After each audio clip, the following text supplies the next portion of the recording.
ბერძენი ღმერთები, სატირა, თანამედროვეობა. ეს ის სამი სიტყვა, რომლებიც ყველაზე ზუსტად აღწერს ამ შოუს. სამი არა. 4. Netflix-ის სერიალი ქაოსიან ბერძნული მითოსის გათანამედროვეობის ისტორიებს მოუთხრობს. სიუჟეტი კრეტაში, საბერძნეთში ვითარდება.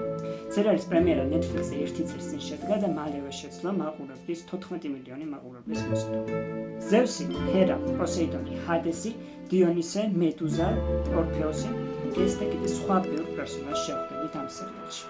სერიალი მწარე სატირაა. ამას ყველაზე კარგად ზევსისა და ჰერას ესცენა აღწერს. რამე ამ სცენაში საყვარელებიცაა. Who's here? That's not funny. Zeus, Who's... what are you talking about? No. Hello. Who are you?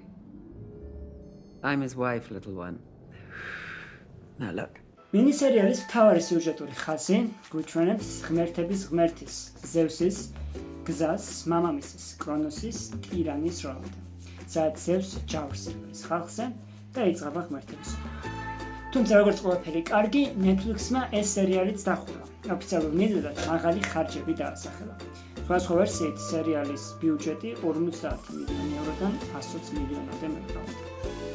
თუმცა ერთი კარგი ჩაჯდომა და ამ სერიალის ყურება დიდ სიამოვნებას მოჰყავთ.